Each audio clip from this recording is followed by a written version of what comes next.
Ош шаарында ата энелердин бири Азаттыкка кат менен кайрылып, окуучулардын китеп баштыктары оор экенин жазган. Биз кадимки асма таразаны колго алып, шаардагы мектептердин бирине бардык.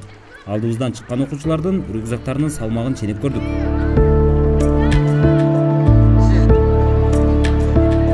Так, биз азыр ушул окуучулардын көтөрүп жүргөн китеп баштыктарын, алардын рюкзактарын салмагын текшериш үчүн мына таразаны алганбыз. Бирок ушул таразанын мындай туура текшереби, текшербейби? Туура тарталабы, ошону баштап сынап көрөлү. Азыр монда 1 килограмм нават экен. Ушул наваттын мисалында муну текшерип көрөлү. Так, мына 1 килограммды көрсөтүп атат. Демек, муну азыр туура деп тараза туура тартып атат деп эсептесек болот. Так, жеңил го муну?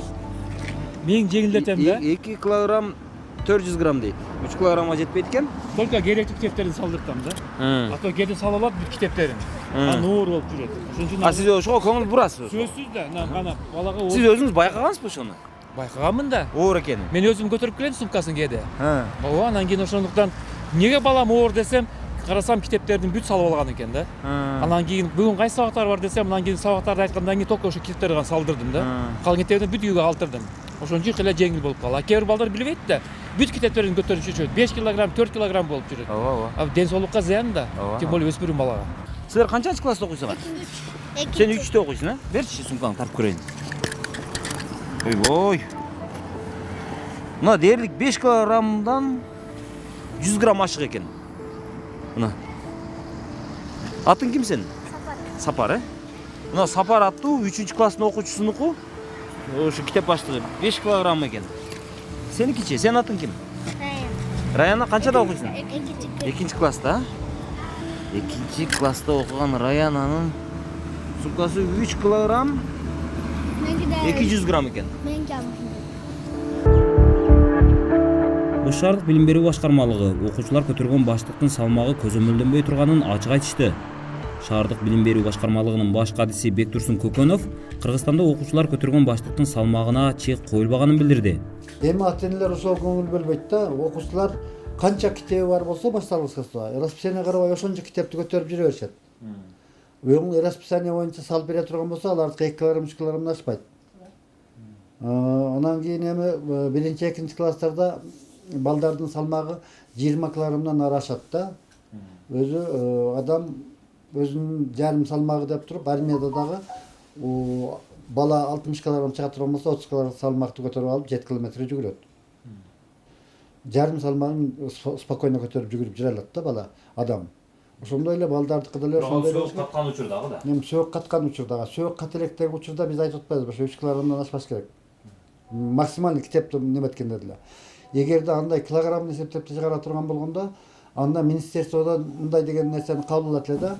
Bir kitap misal üçün mınanca gramdan aşpaş gerek degende. Андай norma жок. Чындыгында эле Кыргызстандын билим берүү, саламаттыкты сактоо министрликтеринин сайтынан окуучулардын китеп баштыктарынын салмагы тууралуу атайын иштелип чыккан талапты тапкан жокпуз. Бирок Казакстан жана Орусиянын сайттарында окуучулар көтөрө турган баштыктардын салмагына чек коюлганын алардын расмий сайттарынан көрүүгө болот. Ош шаардык ооруканасынын травматолог дарыгери Элдияр Мамашев да окуучулар көтөргөн баштыктар оор экенин байкаган.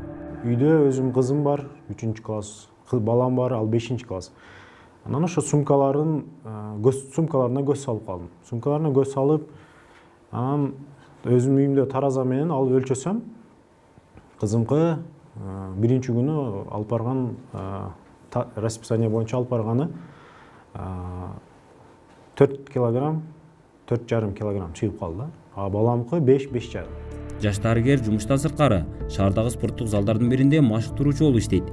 Ал машыгууга келген балдар арасында белдери бүкүрү же омурткалары кыйшык бүтүп калгандарды көп байкаган. Мага да ошо окуучу балдар келет, 9-чу, 10-чу, 11-чи класстан студенттер. Көбүнчө келип эле машыгуу процессинде сурап калышат. Агай, мен могул бир желкем ылдыйраак, бир желкеме карап ылдыйраак, бирөөсү өйдөраак деп калышат.